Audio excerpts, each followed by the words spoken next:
Buenos días, gracias por asistir hoy. Hoy nos acompaña la doctora Sandra Durán. Yo empecé a estudiar medicina en el año 2001, exactamente, y ese fue justamente el año en que se secuenció el genoma humano. Yo me acuerdo que esa fue la noticia de ese año y quizás pues uno de los acontecimientos de la década. Y con esa secuenciación del genoma humano se generaron un montón de cosas que vamos a hablar hoy, que es lo que se ha considerado como posgenómica, que es la aplicación de todo ese conocimiento del genoma ya para tratar enfermedades o hacer diagnóstico. Entonces vamos a hablar hoy de un montón de cosas que se llaman proteómica, metabolómica, transcriptómica, que son como las ómicas que nos va a explicar la doctora y qué es lo que se viene ahora para el manejo y el estudio de las enfermedades. Es decir, estábamos acostumbrados a decirle a un paciente, usted tiene más riesgo de tener glaucoma porque tiene antecedentes familiares. Y vamos a pasar a decirle, usted tiene más riesgo de tener glaucoma porque tiene tales genes. O decirle, usted trátese con este medicamento que le baja la presión. Y ahora le vamos a decir, trátese usted con este medicamento específico porque ese es el que le cura ese gen que usted tiene. Entonces es una cosa muy interesante. Conocí a la doctora en Arbo, perdón, y me llamó la atención poderosamente que en Arbo yo diría que la mitad o más de los póster y de los trabajos son ya de ómicas e de inteligencia artificial. Entonces la doctora nos aceptó acompañar hoy muy amablemente para compartir su experiencia y nos va a contar un poquito de lo que ella está haciendo de ómicas. La doctora Sandra Durán es optómetra de la Universidad de La Salle, magíster en ciencias básicas biomédicas con énfasis en inmunología y actualmente es candidata a doctor en óptica, optometría y visión en la Universidad Complutense de Madrid. Es miembro de Carbo. Tiene áreas de conocimiento en patología ocular, superficie, inmunología ocular y neurooptometría. Es investigadora del grupo de ciencias básicas y docente del programa de optometría en la Universidad CES y además es miembro del TIR Research Network. Doctora Sandra, bienvenida y muchas gracias por acompañarnos. Listo. Buenos días a todos.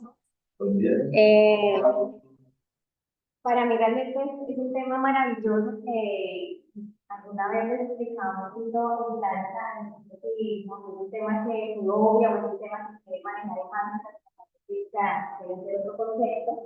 Y desde que empecé a trabajar en ciencias básicas en la maestría, me enamoré de este tema. Y cuando tomé la decisión de hacer el doctorado, también tiene que tener dos componentes del doctorado. Una parte clínica, que efectivamente es la que estoy haciendo ahorita, y la que voy a hacer es una parte molecular que tiene que ver específicamente con transcriptómica. Yo les traigo una propuesta que espero poderla terminar en el tiempo asignado y tiene que ver precisamente porque el doctor lo decía, más o menos en el 2000 cuando se empezó a hacer todo el proyecto del genoma humano, la caracterización de los diferentes genes, empezó a resultar uno de los objetivos de ellos era, bueno, identificar cuáles genes se asocian a diferentes patologías, pero eso resultó algo más interesante porque no encontraron que solamente el gen era el que estaba afectado, sino que si afecta gen, afecta la expresión que RNA mensajero y posteriormente la proteína que realmente es funcional y es lo que yo evalúo. Entonces, cuando uno, por ejemplo, hoy día, ustedes que son médicos han dado cuenta que son suelos para que nosotros tenemos como unos talles o unos fluidos corporales y con ellos nosotros analizamos la orina, la sangre, a partir de sangre, las células de sangre periférica, determinar algunos patrones moleculares.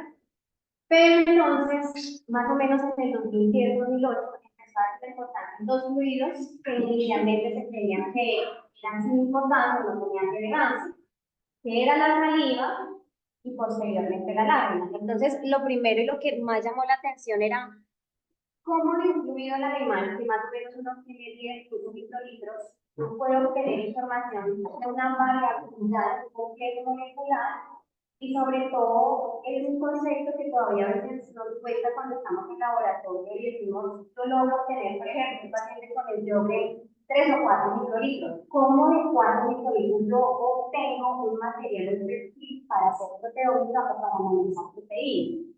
Y es algo que efectivamente no nos empezó a llamar a los profesionales de la salud visual, sino empezó a llamar a las áreas de las ciencias básicas. Ustedes se encuentran reportes más o menos desde el 2004 de electroforesis a partir de muestras animales, en lágrimas, Western blot, ELISA. Entonces, a partir de esos más de pruebas convencionales, se empezó a hablar de que en la película de animales ese fluido, pese a su volumen que es muy bajo, con otros fluidos, uno podría detectar biomarcadores y justamente en algo hubo un simposio de biomarcadores donde nos hablaban de glucón, el tema de cómo realmente yo diferencio un biomarcador de una molécula que está implicada en el cerebral. Y en las cosas que se están aplicando acá, precisamente el grupo que se creó posterior a este evento de datos fue el mineralopan, una molécula a veces muy eficiente. Ustedes dicen, uberitis ya se expresa o se sobreexpresa PNP alfa, pero eso ocurre en una segmentación, ocurre en glaucoma, y lo que se busca hoy día es no solamente generar una proteína que sea vital, sino que sea un panel, un perfil de proteínas, un perfil de genes, perfil de transcritos, que con ellos se puede decir, este paciente puede ser un candidato a desarrollar esta patología o la otra. Y eso es lo que nos ha permitido esto. Entonces, inicialmente lo que nosotros hacíamos eran análisis básicos, análisis como SBTP, posteriormente Nefroforesis, para decir, acá está la hipocalina, disminuye su expresión y no posee. Entonces empezaron a decir, la hipocalina es un elemento muy importante para terapéuticamente, hablando de ojos secos. Posteriormente dijeron, C100 es una proteína proinflamatoria, se expresa muy bien en pacientes con ojos secos, pero entonces eran análisis individualizados. Entonces, ¿cómo decir y cómo desde costos de efectividad poder generar un balance mucho más amplio de que no solamente yo pueda identificar una o dos moléculas, sino pueda identificar varias moléculas? Ustedes se han dado cuenta, por ejemplo, con virus. Con virus inicialmente yo trabajé en el laboratorio en virología en Bogotá y una de las paneles que nosotros teníamos era cuando llegó el tema del dengue, chikungunya, todos los arbovirus, teníamos el inconveniente que nosotros hacíamos identificación por PCR de dengue, identificación aparte, Zika, identificación. Y eso era en costos, era muy costoso en tiempo. La idea era decirle las 24 horas al paciente si realmente tenía un dengue hemorrágico o no, y si esa sintomatología estaba asociada. Entonces, desde ahí empezaron a construir varios estudios y varios análisis experimentales, por ejemplo, el PCR en múltiples. ¿Qué hago con la múltiple? Cojo genes que me amplifican para dengue, para chikungunya, para Zika, y en una sola muestra, y en una sola prueba, yo puedo hacer el análisis. Y eso empezó a hacerse también con ELISA. Fíjense que con los ensayos de ELISA son muy buenos en cuanto a especificidad y sensibilidad, pero cuando yo hago análisis de ELISA, inicialmente, ¿qué era? Quiero detectar la lectina que está asociada al tirantoporo, entonces el anticuerpo iba dirigido ¿para qué? Para la lectina, y así sucesivamente. Entonces yo digo, si la lectina puede interaccionar con otras proteínas y quiero saber quiénes son, pues realmente los análisis individualizados precisamente tienen falencias. Y es ahí donde precisamente empezó a surgir el maravilloso como de la ciencia ómica, ¿qué quiere decir? De que yo en una sola muestra pueda abordar muchas más moléculas. Si quiero no solamente evaluar una proteína, aquí necesito evaluar un panel de proteínas, pero lo más bonito es porque ustedes dirán, bueno, yo no quiero saber cómo se hace una geometría de masas, pero quiero mi interés como clínico, determinar cómo interactúan las diferentes moléculas y decir, bueno, por ejemplo, se tiene esa subida en un paciente con ojos secos, C100 me puede no solamente inducir un marcador de inflamación, sino ellos me pueden ayudar o me pueden regular vías a nivel neurosensorial. Y es ahí donde ustedes incluso han abordado, o en los últimos 10 años en los chicos que han abordado, ver la mirada neurosensorial en ojos secos. Un artículo, un post que me llamaba mucho la atención en algo era que ya hablaban de, estaban diseñando fármacos y los fármacos, el objetivo o el target terapéutico era el TRBT1, no sé, ¿qué es TRBT1? Es un canal iónico que está asociado al dolor. Entonces, fíjense, con todas estas interacciones, yo empiezo a ¿qué? A dilucidar los diferentes eventos biológicos que me afectan en una enfermedad. Y ahí es donde surgió el tema de la ciencia ómica. ¿Qué tiene que ver la ciencia ómica o cómo la estamos dividiendo básicamente? la estamos dividiendo en una parte genómica, que fue el primer paso que se dio más o menos en el 99, que era para determinar qué, los genes, pero más allá de determinar cuáles genes estaban, las interacciones entre estos mismos. Ya les comentaba, por ejemplo, el cáncer, una situación que se vivía previamente era detectar cáncer de mama. Entonces estaba BRAF con otros dos genes candidatos.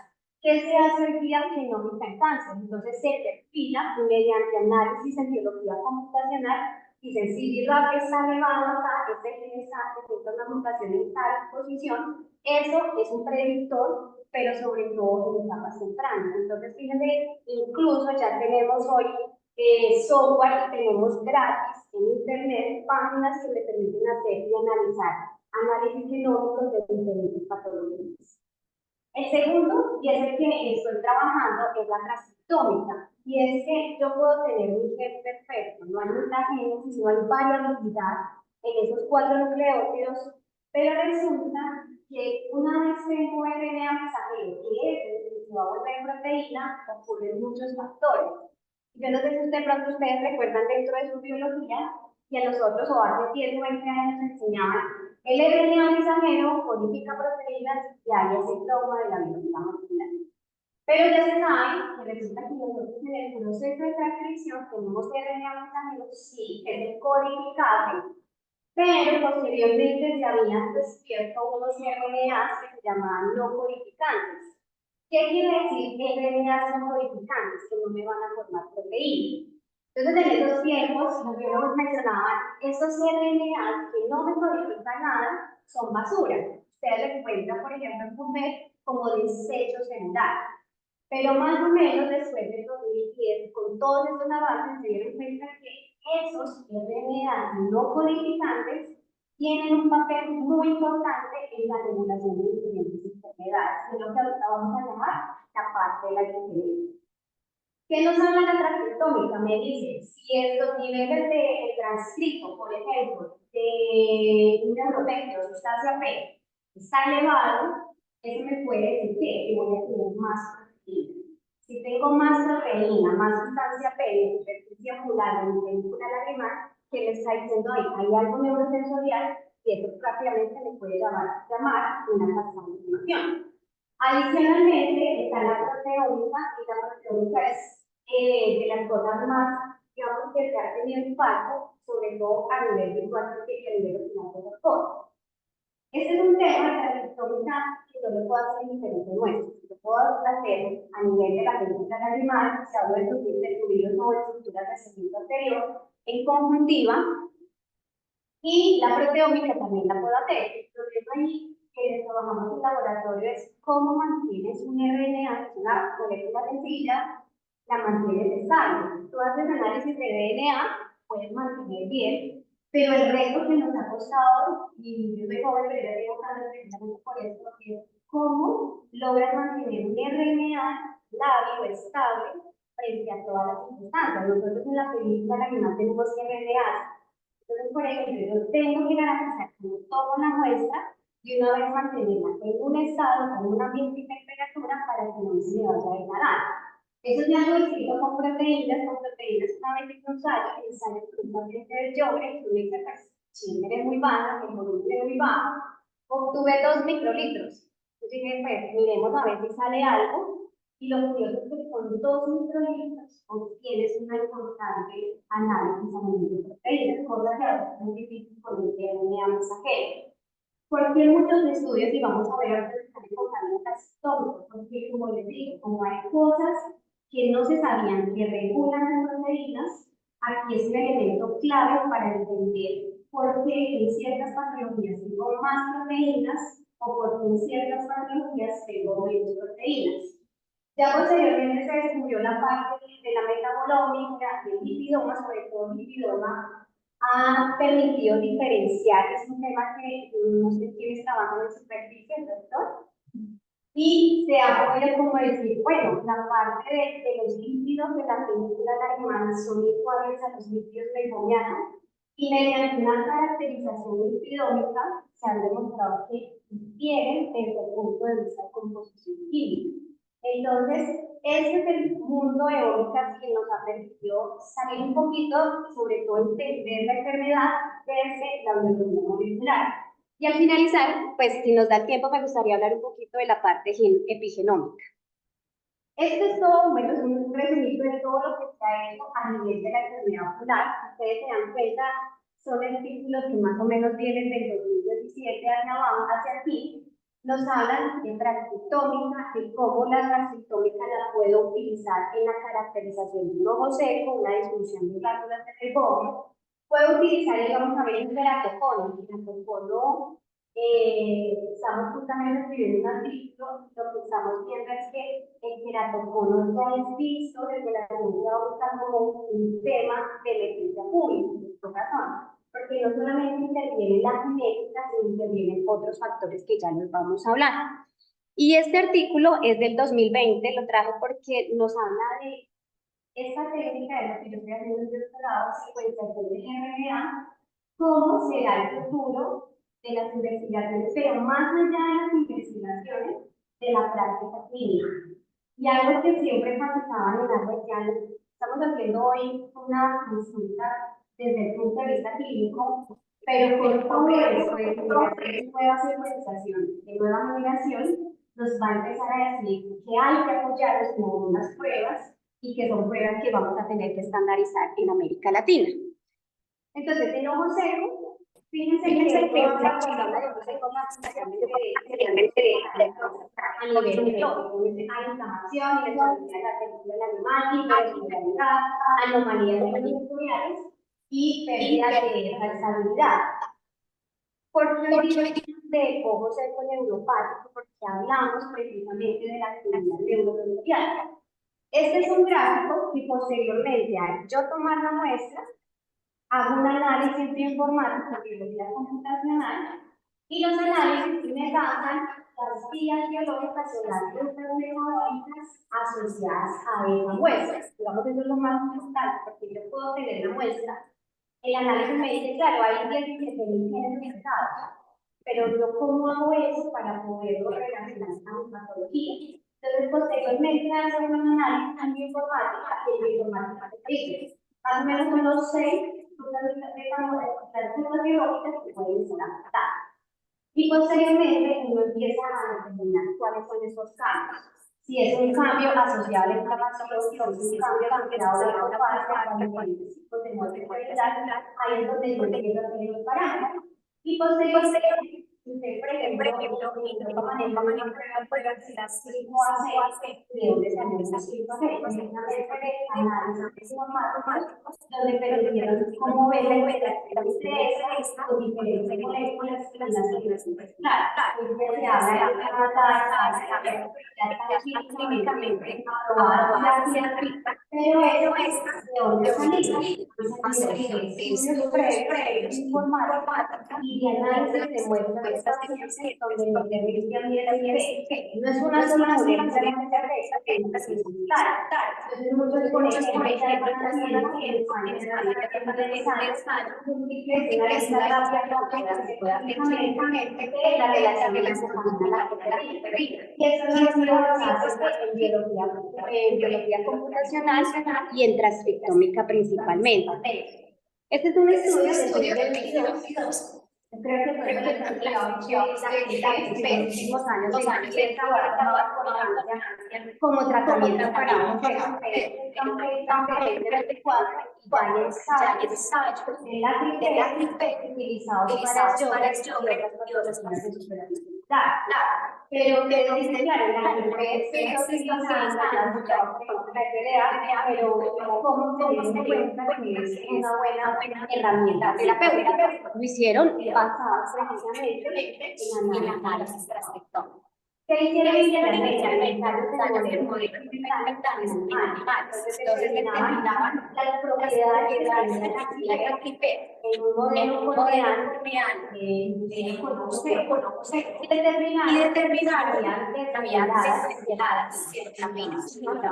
Pero lo que no lo quiero mencionar, por eso que puede ser una promesa para yo que no ciencia, es porque una vez induce, se activa, entra en una forma, empieza que se llama pigmar, unos genes se sobreexpresan y los genes se apagan. Eso es lo que inicialmente no puede documentar en el trastorno. La segunda parte es análisis de los genes expresados inmediatamente y las vías visualizadas. Entonces, en este artículo pone que la pipeta es bueno, pero lo que no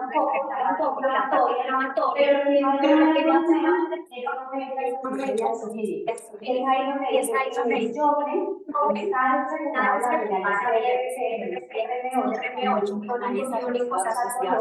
y resulta que la mujer podía tanto que los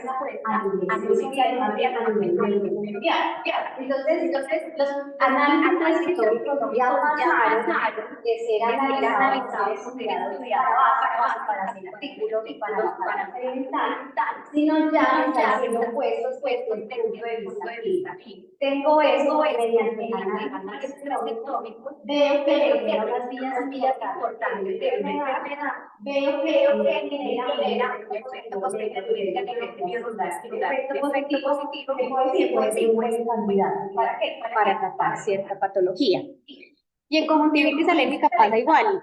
Creo que nosotros nos enseñaron esta parte de hipersensibilidad tipo 1, nosotros tenemos TH2, tipo 4, cuando vemos esos nódulos por TH1, más TH2. Esto es lo que nos ha dicho, pero miren, este artículo fue publicado y me encanta, se lo recomiendo, y es del 2023, porque nos dice todas las vías activadas en el colegio.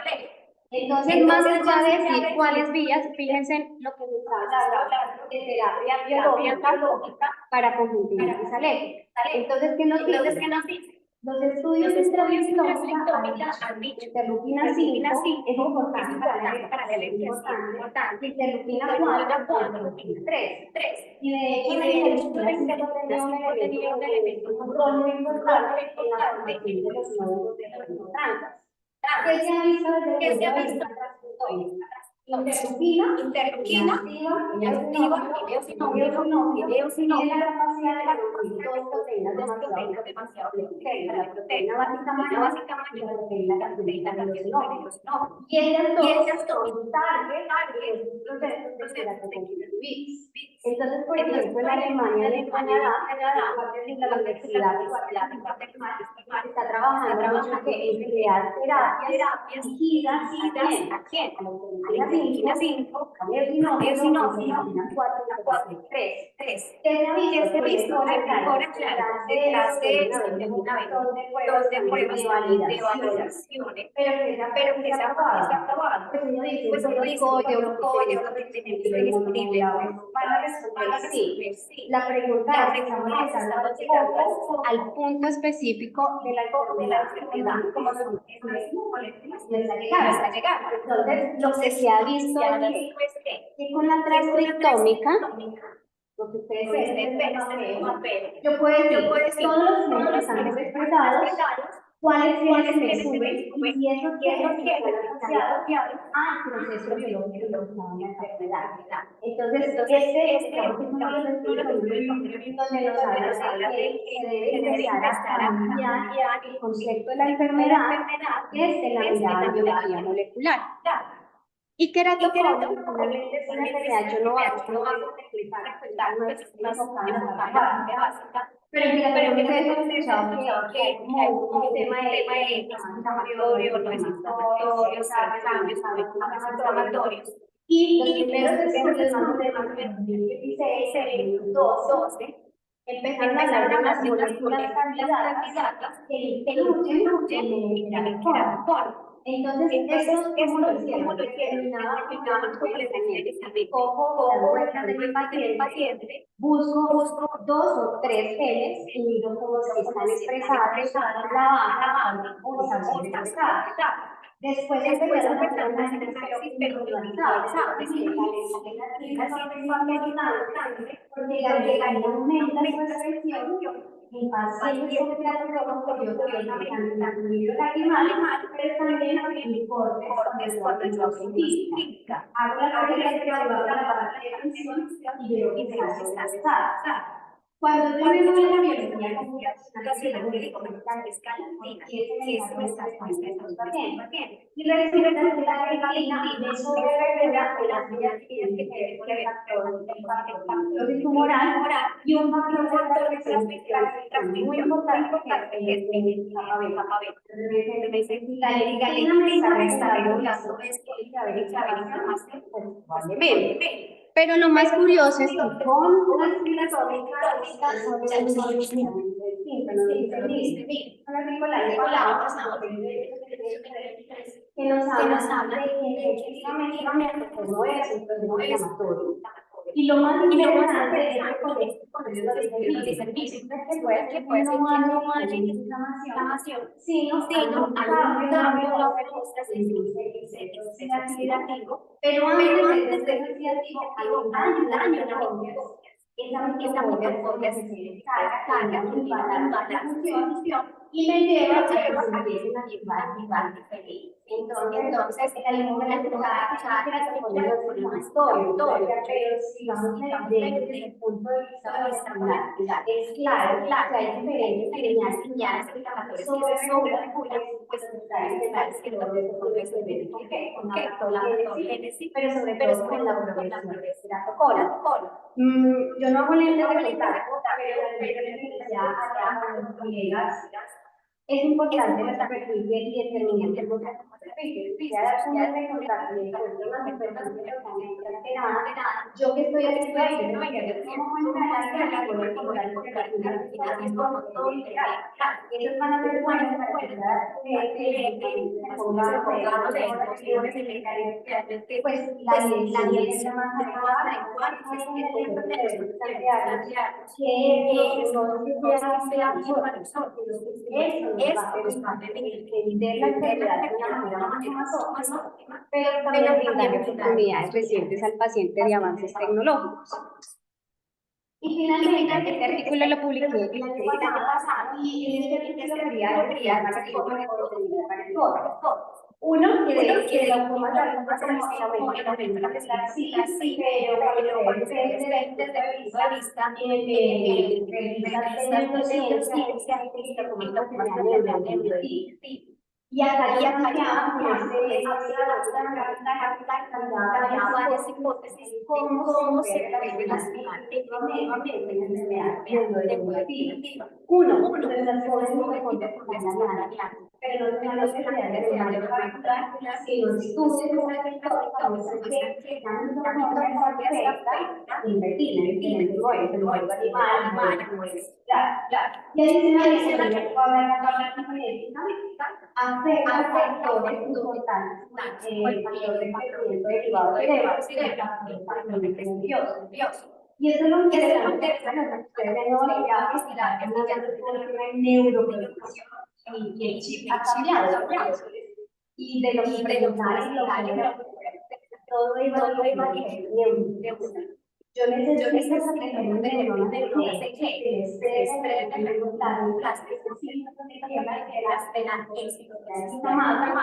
de que ustedes ven, porque es tan importante que incluso eso de la cuestión de las células que genera la función de las células camionales. Entonces, por ejemplo, hay varios institutos en Francia que están trabajando comparar el análisis que se hace sobre todo con la capa de la nerviosa, pero lo que hacen es que una sala despedimos las tomografías, les hacemos análisis y determinamos que existen importantes factores a nivel mundial. Ellos que han encontrado la combinación de disminución de la capa de fibras nerviosas de manera acelerada y eso se correlaciona con elevados niveles de sangre periférica y anexina. ¿Quiénes anexina? Entonces ellos dicen, ¿qué hacemos ahora? En etapas tempranas, perfil de avecina, perfiles con miramos si realmente entonces es algo que nosotros tenemos la generación macular y la generación macular ya está haciendo. Se están hablando de interacción, estrés oxidativo, se habla incluso de algunos mediadores de la autofagia. Uno de los inconvenientes que se habla en glaucoma es el mal plegamiento de las proteínas. Entonces, para el mal plegamiento interviene quién? El retículo endoplásmico, él sabe para enviar información de que moviliza la proteína. El retículo lo que hace es como usted está bien proteína, usted sabe eso. Usted está mal, usted no puede salir a hacer funcionar, eso es lo normal, pero el proceso en área de generación macular que se llama al estrés oxidativo y ese estrés oxidativo es el que empieza a sobrecargar la función plástica. Y en la degeneración por base de retículo ya no reconoce qué es lo bueno, qué es lo malo, si yo debo sacar esa proteína, la vuelvo a degradar, y esas aprendices, y es ahí donde empiezan a generar los depósitos, una de las estrategias para buscar que ya se está tratando de animar en este momento, y es el estrés de reemplazo. Y adicionalmente está el tema de la actividad polinética. Y en la actividad polinética se ha visto de esta porque resulta que la serotonina no solamente te regala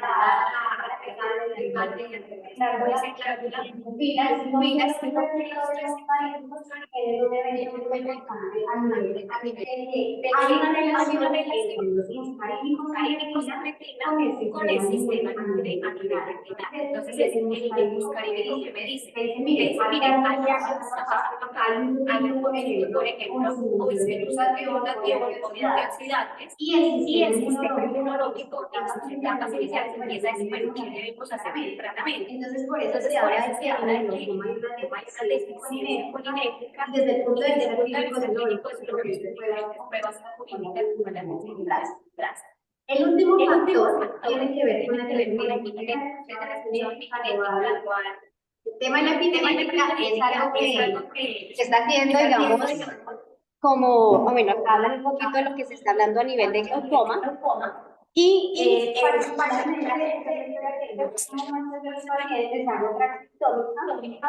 Y lo ideal, pero alguna vez me preguntaron en una presentación de segundo año, bueno, para que hace eso, pues ya se sabe que está ahorita, sí, pero no tengo dinero, pero todas las precios de colegio se pueden empezar a hacer, y ya me cobro. Hay medicamentos que están dirigidos con la vía rotulada, hay medicamentos que están promoviendo los neurotróficos, entonces yo ahorita digo que no puedo hacer nada, pero muy probablemente no va a tener resultados si no puedo entregar a alguien. Estos pueden ser cosas a partir de la análisis. Y lo más importante es que simplemente todo lo que está afuera, no tenemos datos nuestros, y lo ideal es por los mismos que pensamos en la población latina, porque la expresión diferencial está en con los factores. Entonces lo que buscamos precisamente en glaucoma es eso. Y ya para terminar, quería hablar un poquito de la genética. ¿Y por qué hablar de la genética? Porque cuando ustedes ven una enfermedad, hay 10% de predisposición genética. Y la pregunta es, ¿dónde se lo está? Y de ese 10%, 90% empieza a activar la genética. ¿Qué es la genética? La genética es técnica normal, no modificamos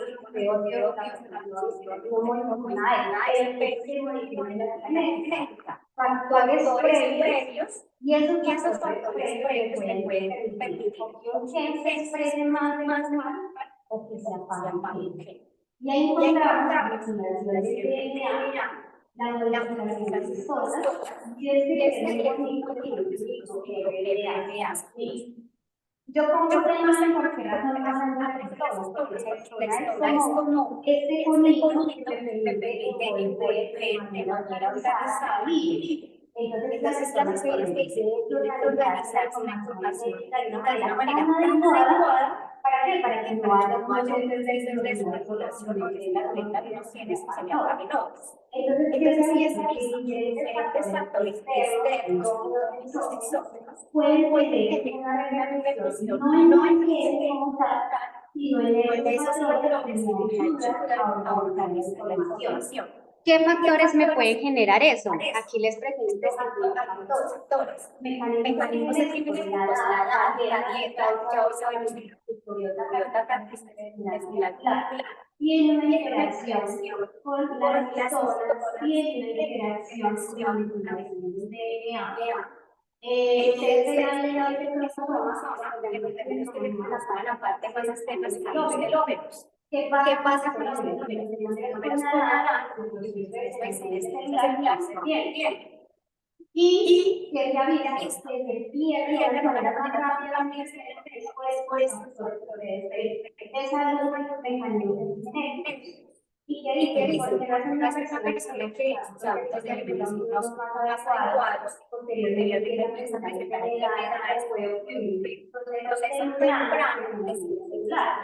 Porque la dieta puede ser una pérdida acelerada de los síntomas. Adicionalmente, se revisa diferentes trastornos, incluso anormales, si la dieta incluso en pesticidas, en material particular, tiene un efecto directamente en la genética. De cosas más maravillosas que se comprueban en el compost, que hablaban de micropartículas en material particular asociado con.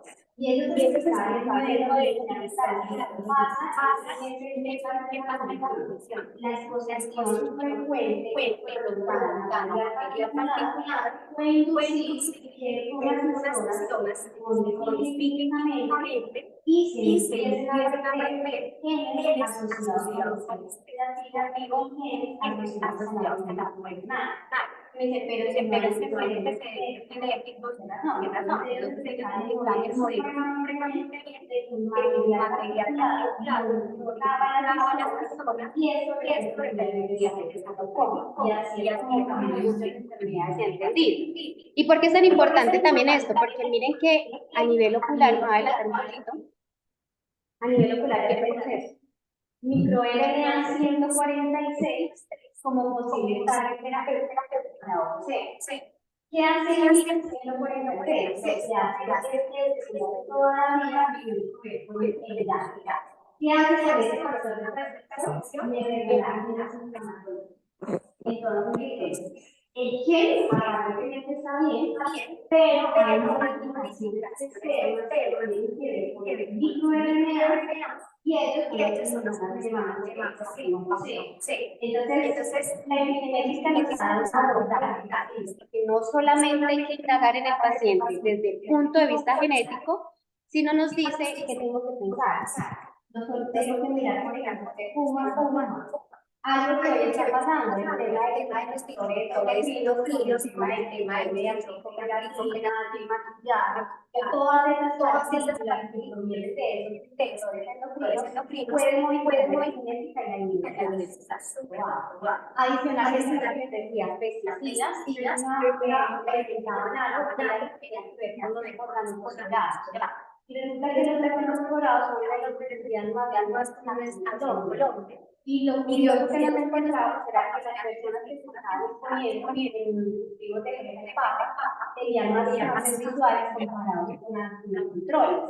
Y una de las explicaciones de patologías como el obsequio, el glaucoma, la debilidad macular, están relacionadas a esa cuestión.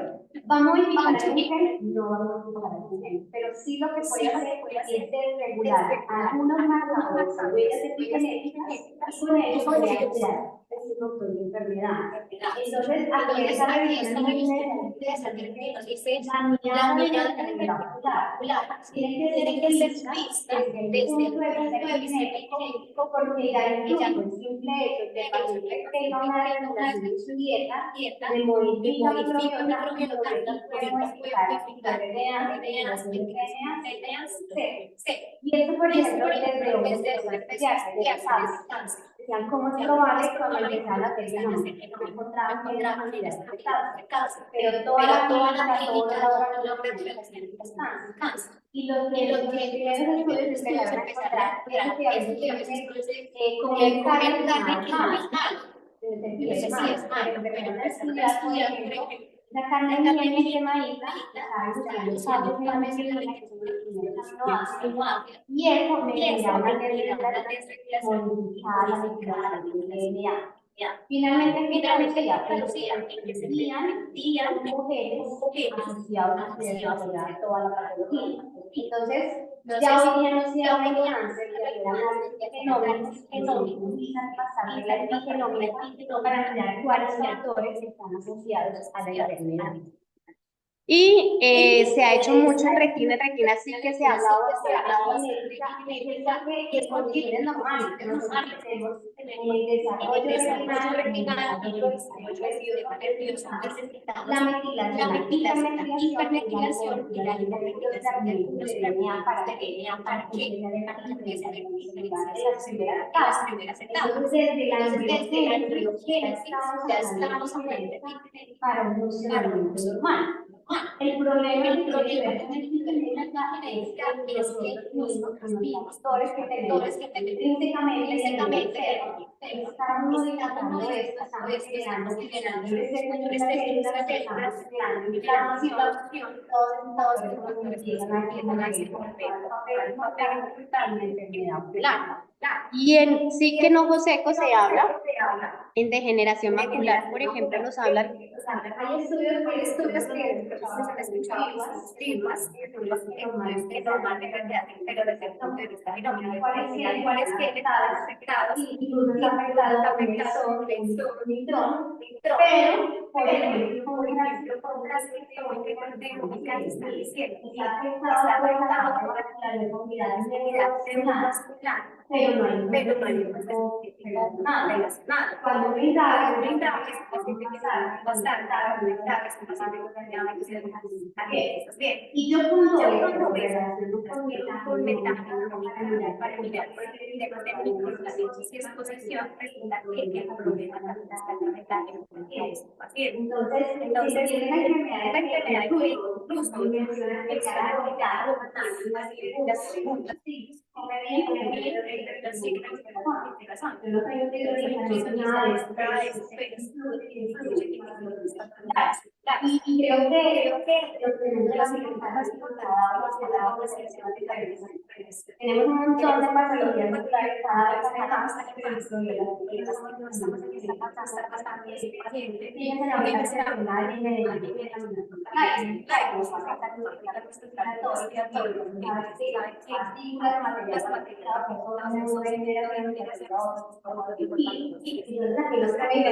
otros factores a considerar dentro de nuestra práctica clínica.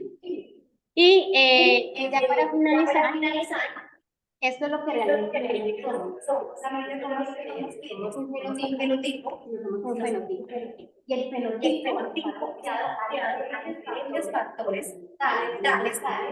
¿Y qué es eso al final? Como yo me comporto, el ambiente en el que me expongo es el que realmente me va a decir yo tengo patologías o no patologías. Y esta es la última diapositiva para ver pues cada vez que yo veo lágrimas, yo me imagino un montón de genes regulados ahí tras proteínas. Y eso es lo que nos ha permitido saber por la ciencia saber que con una conjuntiva yo puedo buscar una cantidad de candidatos, no solamente de patologías oculares, sino lo que ya se está haciendo que es una muestra de lágrima, puedo detectar ApoB, puedo detectar perspectiva etameloide, y eso es lo que estamos apuntando.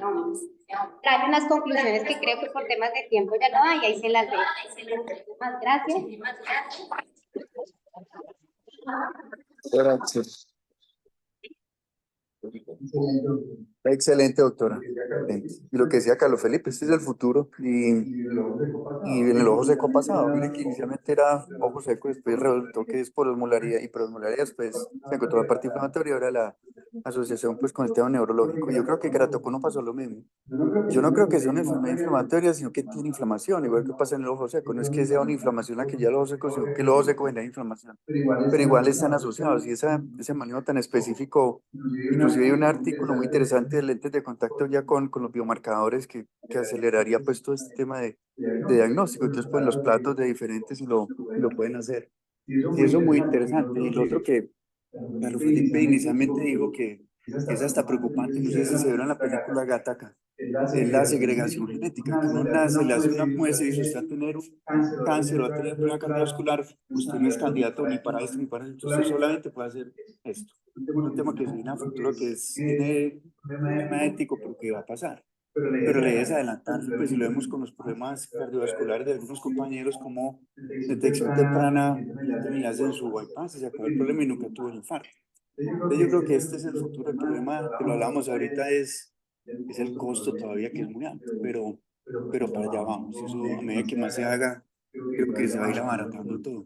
Sí, hay un tema, por ejemplo, que siempre hablan de ciencia única, medicina personalizada. Y yo le comentaba a una investigadora en la que yo decía, sí, es medicina personalizada, pero ¿cómo hacemos aquí, sobre todo en nuestros países? Ustedes lo hacen muy bien, lo hacen cada 15 días, pero como yo le puedo decir al paciente, sobre todo en temas de códigos hacer trastornos. Ahorita le está diciendo al doctor Carlos, es demasiado costoso y cuando uno ve que la RNA se degrada, entonces, lo que me llamaba la atención es que se están creando ya grupos a nivel mundial de que, bueno, empezamos a crear bibliotecas. ¿Qué pasa con Latinoamérica y una parte de África? Que obviamente no tienen los fondos, incluso nuestros ministerios para invertir en esto, carecen de recursos de rubro. Entonces, ¿qué están diciendo? Primero generamos nuestros perfiles, obviamente, nuestros paneles de la Unión Europea Americana, pero posteriormente, ¿qué hacemos? Ustedes trabajan en eso, nosotros tenemos una alianza para que manden muestras, que es lo que estamos haciendo, y nosotros les ayudamos a perfilar, ustedes hacen la caracterización. ¿Cuál es la idea finalmente de esto? ¿Cómo se creó el proyecto? Tenemos manos, todo este tipo de cosas, tener moléculas, tener librerías que digan el queratocono molecularmente se comporta de generar máquinas que comienza de esa manera. Pero es un trabajo que va a ser no ya, es un trabajo que creo que ahorita estamos dando los primeros pasos. Justamente, yo le decía antes que los cuando me a muchos médicos no les gusta porque pues, el tema molecular como que ustedes lo manejan allá, pero yo decía, es un tema muy importante porque hacia allá vamos. Entonces vamos a tener pruebas clínicas muy importantes de similar, ese tipo de pruebas clínicas, pero al final ese apoyo se va a dar a nivel de detección temprana en la enfermedad. Además de eso, sí es un manejo más personalizado. Mira, por ejemplo, con el tema de alergia. Una molécula como el IABAC es específico con interleuquina 5 y complemento. Entonces, si uno tiene ese paciente que tiene esa lesión que están diciendo, uno sabe con qué molécula le va a ir mejor. Entonces, vayas específicamente con ese. Hay un tema, pues, que obviamente, como dices, es de costos, pero eso a medida que se vaya haciendo, vamos a tener tratamientos más tempranos y menos complicaciones, que es lo que realmente queremos acá. Y lo de epigenética, el problema es que han abusado de ese nombre. Y yo creo que se les va la mano a algunos biólogos y demás, pero definitivamente es una relación ahí. Pues yo me acuerdo del profesor de genética que nos decía, usted tiene carga genética, y te entregan un arma cargada, pero usted depende si se dispara o no. Entonces la epigenética es, como si tiene una historia familiar de diabetes, dile al huevón, pues, va a comer azúcar todo el día, te va a disparar todo. Pero aquí es algo que tenemos que trabajarle mucho. Con el tema de la contaminación, lo que dijiste, eso está disparado. Hay un tema, por ejemplo, que ahorita estoy tomando un curso de nutrigenómica y es una cosa loca porque es cómo lo que comes, cada vez metabolitos puede modificar no solamente una desregulación en el gen, en la secuencia del gen, sino cómo puede activar factores de diferentes cuestiones que esta persona, por ser tan joven, entró en un accidente cerebrovascular. Y una de las explicaciones las están dando desde la nutrigenómica. Entonces, todos esos nombres raros nos van a llegar y los pueden desde el punto de vista clínico pues lo podamos afectar cuando llegue, porque ya están cosas acá en Colombia andando bastante, entonces que podamos también ofrecerle ese tipo de cosas que no se a los pacientes. Mira lo de la microbiota que lo tocaste por un ladito y es bien interesante. Un estudio creo que lo vieron de Anat Galor, que esos pacientes no, esas ratas de Sjögren los pusieron a comer materia fecal del otro que no tenía y cómo cambia la enfermedad inmediatamente. Bien interesante eso. Eso le falta pues mucho por ser específico. Y en eso vamos, pues definitivamente uno ve lo que come Sí, y el ejercicio que haga y el reggaetón que escuche. Con esta vaina. Doctora, esa lágrima que mencionó, la lágrima de es algo de la enfermedad. Esto lo están haciendo, por ejemplo, el modelo de Pero eso no, ya no lo usan en pacientes. No, digamos, hay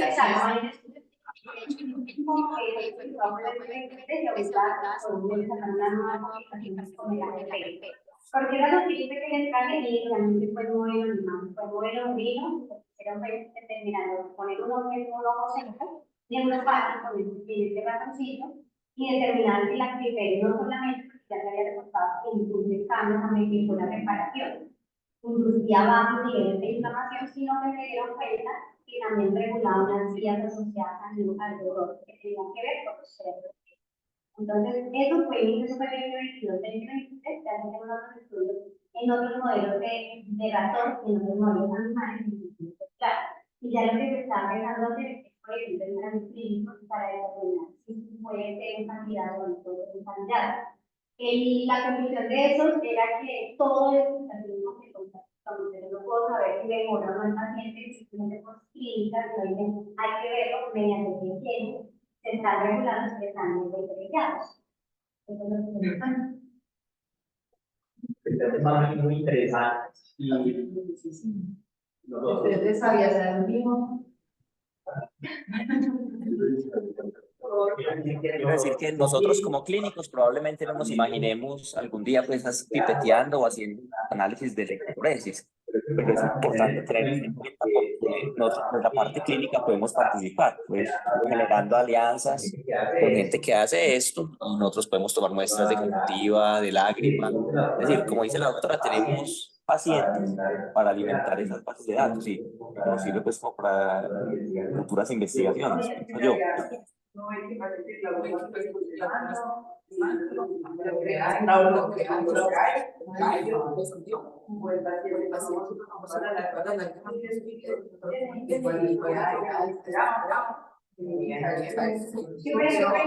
estamos tratando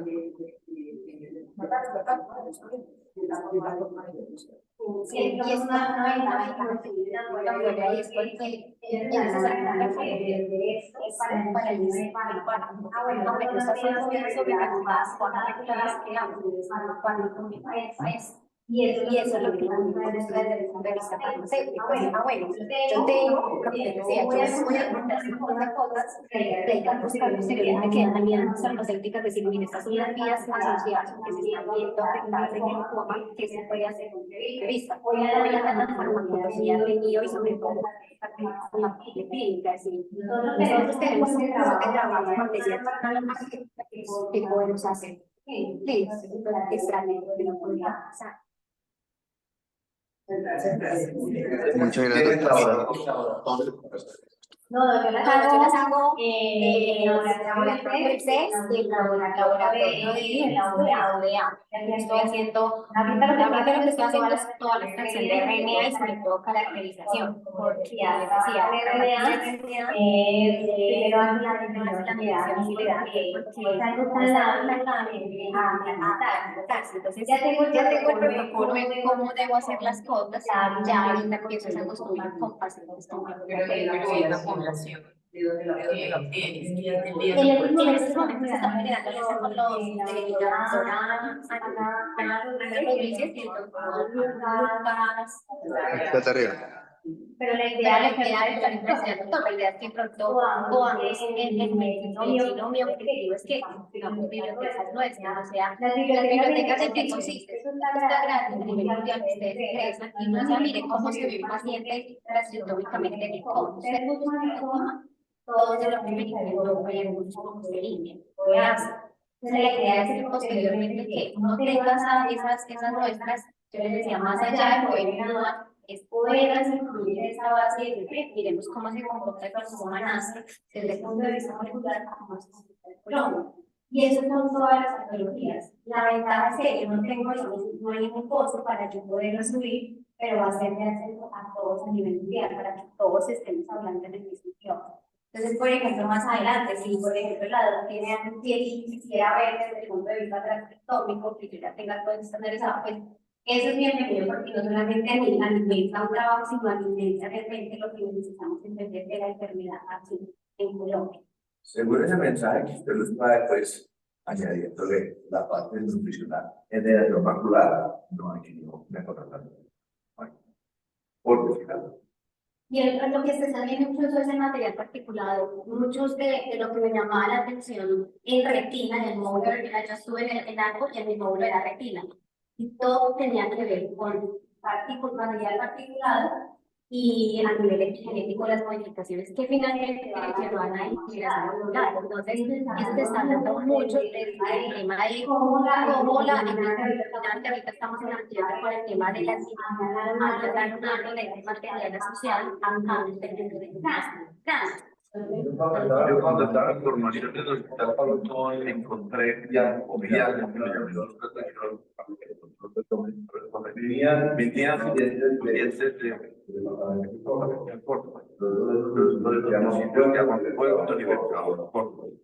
son las mineras. Tienen una minera extraen parecía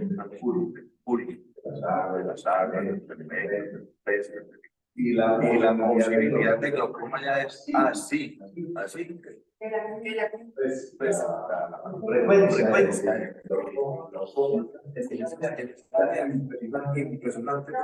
No, de hecho, ya conoces el síndrome de la casa vieja y el síndrome del edificio nuevo. Están estudiadas las concentraciones de plomo asociadas a la degeneración macular y asociadas al linfoma. Y dicen, mira, ¿por qué razón hoy las receptoras se cuidan en salud de materiales entre comillas óptimos? Porque se ha visto eso en modelos de sitio cultivo celular, se demostró que si se expone mucho tiempo, todo esto se regula en retina. Entonces, es una cosa la genética es importante, ya hay otros factores que realmente son los que están asociados al desarrollo y sobre todo a la progresión de las enfermedades. Allá hablaban de cómo se traía en etapas más o menos, 150 ya mostraron unas cosas impresionantes, 30 y algo, un valor promedio de glaucoma en la ciudad, o sea, pues para mí es alarmante, glaucoma en etapas tempranas, ya de aquellas pues, un montón de cosas considerar. Gracias, doctora. Con gusto.